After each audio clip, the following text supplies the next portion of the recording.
بعض دفعہ شوہر جو ہوتا ہے وہ حق مہر میں ایسی پراپرٹی لکھوا دیتا ہے جو کہ نہ تو اس کے اپنے نام ہوتی ہے بلکہ وہ اس کی بہن بھائیوں کے نام ہوتی ہے یا اس کے والدین کے نام ہوتی ہے۔ اس صورتحال میں آیا کہ وہ پراپرٹی کی مالک اس کی بیوی ہوگی یا نہیں ہوگی؟ دیکھیں جی، اگر تو وہ جو پراپرٹی ہے جس کی ہے اس کی کانسینٹ سے لکھوائے تو پھر تو وہ پراپرٹی کی انٹائٹل ہوگی اس کی بیگم، حق مہر جو وہ پلاٹ لکھا ہوگا یا مکان لکھا ہوگا۔ لیکن وہ جو پراپرٹی اگر جس کی پراپرٹی اس کے نام ہے اس کی کانسینٹ کے بغیر وہ لکھی جائے تو پھر اس پراپرٹی کی وہ انٹائٹل نہیں ہوگی۔ اس طرح ایک کیس رپورٹ ہوتا ہے جس میں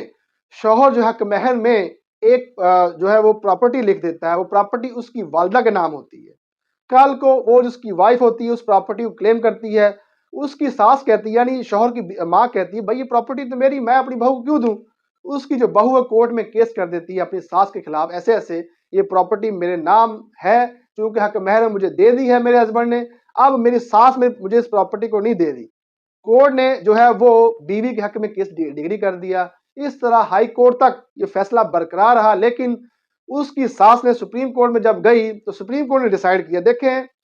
جب تک جس کی پراپرٹی ہے جو آنر ہے اس کی کانسینٹ نہ ہو،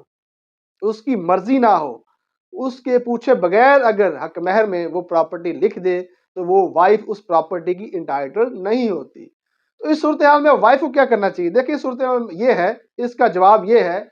کہ جب بھی حق مہر میں پراپرٹی لکھوائی جائے اس کی پوری ڈسکرپشن پوچھی جائے، کس کے نام ہے، کون مالک ہے، خسرہ نمبر کیا ہے، خاتونی نمبر کیا ہے، یا اگر کسی سوسائٹی میں اس کا پلاٹ نمبر کیا ہے، کس کے نام ہے، جس کے نام ہو اس کے بھی سائن لیے جائیں، اس سے بھی علیحدہ بیان الفی لیا جائے تاکہ کل کو ایسا ڈسپیوٹ نہ ہو، یہ نہ کہہ دے بھائی میری پراپرٹی میں نے تو کنسینٹ نہیں دی یا میرے تو سائن نہیں ہے۔ تو اس صورتحال میں بیوی کو یہ چاہیے